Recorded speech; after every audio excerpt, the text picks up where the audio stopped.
Oke, selamat pagi. Hari ini kita akan lanjutkan materi terakhir di semester ini, yaitu mode transportasi, yang kaitannya tentu sangat erat dengan supply chain dan juga kegiatan operasional dari suatu perusahaan.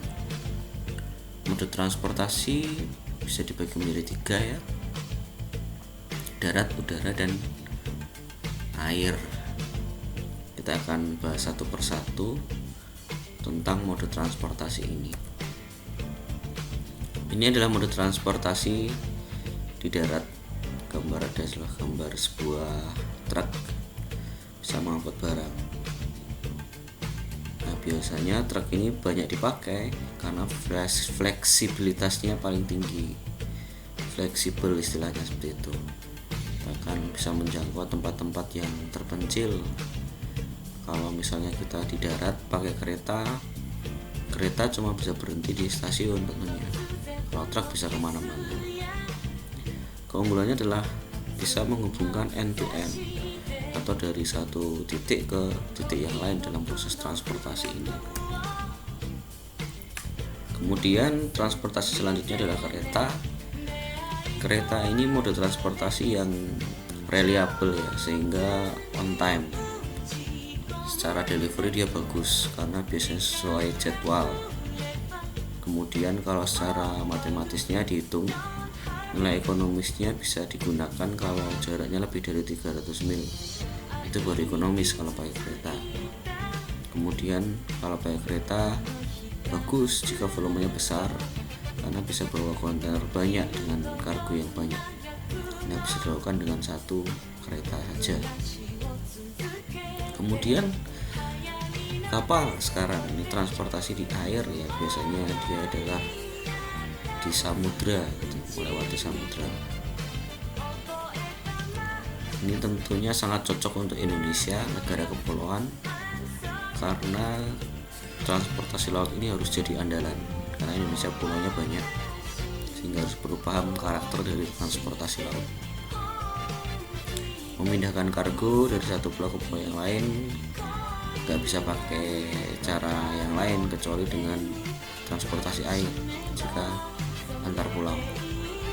Kemudian yang terakhir adalah pesawat. Nah, pesawat ini harganya yang paling mahal, cuma dia yang paling cepat, kecepatannya paling tinggi. Sebagai pengusaha, kalau kita mengejar kecepatan, maka pesawat ini yang jadi pilihan menarik karena bisa ngantar produk dengan kecepatan paling tinggi dibandingin dengan mode transportasi yang lain. Darat atau laut tentunya masih kalah kalau sama udara, karena cepat dengan udara dan harganya juga yang paling mahal. Nah, dari ketiga transportasi tadi, darat, kemudian air, dan udara, kita harus perhatikan satu hal ini, yaitu rasio value. Rasio value ini mengatakan kalau ada barang yang memang nilainya rendah atau murah tapi justru berat. Dia sebaliknya. Misalnya pasir kan barang berat ya, tapi nilainya kan yang mahal, nilainya rendah. Batu misalnya berat sekali tapi value-nya juga rendah. Jadi halnya dengan emas, berlian. Emas kecil tapi value-nya tinggi. Berlian juga kecil tapi value-nya tinggi. Ini yang disebut dengan rasio value. Nah, kalau kita lihat perbandingan antara value terhadap berat, biasanya pilihan-pilihan mode transportasinya jadi cukup jelas. Jadi pilih yang mana tentunya akan semakin mudah gitu kalau kita lihat dari rasio value ini. Kemudian ada juga dengan multimoda ya. Pakai kereta, pada akhirnya kita juga harus pakai truk. Kemudian truk nyambung ke transportasi barang dari stasiun kereta ke pelanggan kita. Kalau kita lihat mode transportasi itu hampir selalu tidak bisa tunggal, kecuali yang murni ya, yang menggunakan truk, tapi jaraknya ya relatif pendek. Nah, kalau kita pakai kapal laut ya, pesawat, kereta selalu disambung dengan pakai truk lagi atau kendaraan lain yang setara, sehingga inilah disebut dengan istilah multimode transportasi. Nah, kita lihat di sini VisiBag ini dia menggabungkan multimode antara apa dengan apa. Coba kalian kalau bisa lihat dari ilustrasi ini. Nah, VisiBake ini transfer dari mode laut ke mode darat atau sebaliknya, dari mode darat ke mode laut. Dari truk dia menuju ke kapal atau sebaliknya, disebut dengan VisiBake. Kalau birdie-bake melalui udara, jadi dari truk masuk ke pesawat, kemudian atau dari pesawat masuk ke truk, ini namanya birdie-bake. Kemudian selanjutnya piggyback. Piggyback itu dari darat, dari truk masuk kereta atau dari kereta masuk ke truk. Nah, ini namanya piggyback. Nah, itu ilustrasinya kita bisa lihat piggyback, ada birdie-bake sama VisiBake. Jadi semuanya multimode ya, semuanya nggak bisa tunggal kecuali jaraknya dekat dengan truk saja. Tapi kalau transportasi udara, transportasi air pasti multimode. Kemudian kita lihat model-model mengelola transportasi. Ada model privat ya, privat model. Jadi ini kita nggak berbagi dengan perusahaan lain, tapi kita punya sendiri transportasinya. Kita kelola sendiri, namanya private model. Kemudian ada kontrak arrangement. Jadi kita nggak punya armada transport, tapi kita bisa kontrak pesawat atau kapal selama beberapa bulan misalnya, atau beberapa tahun.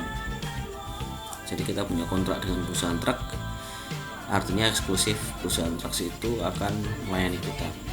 Jadi hanya akan mengangkut transportasi barang yang kita punya kita sendiri, nggak bagi dengan orang lain, karena kita udah kontrak sama eksklusif sama dia, perusahaan penyedia jasa transportasi itu. Kemudian ada common carriage arrangement, dia ini pakai jasa ketiga ya, kita pakai jasa pihak ketiga.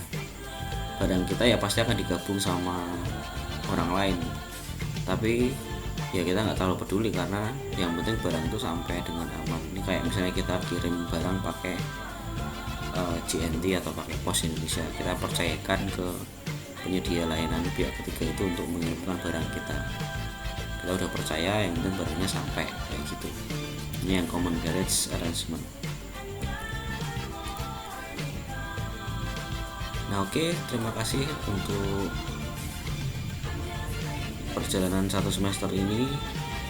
Kita ketemu di semester-semester selanjutnya. Ini pengalaman yang cukup menarik ya, karena kita melakukan kuliah online hampir full satu semester karena ada sesuatu hal yang terjadi, yaitu COVID. Semoga di perkuliahan selanjutnya bisa berjumpa di kelas lagi dan kita bisa melakukan perkuliahan dengan lebih maksimal lagi ke depannya. Terima kasih, jangan lupa ikut ujian akhir semester ya. Akhir kata, sampai jumpa di ujian akhir semester.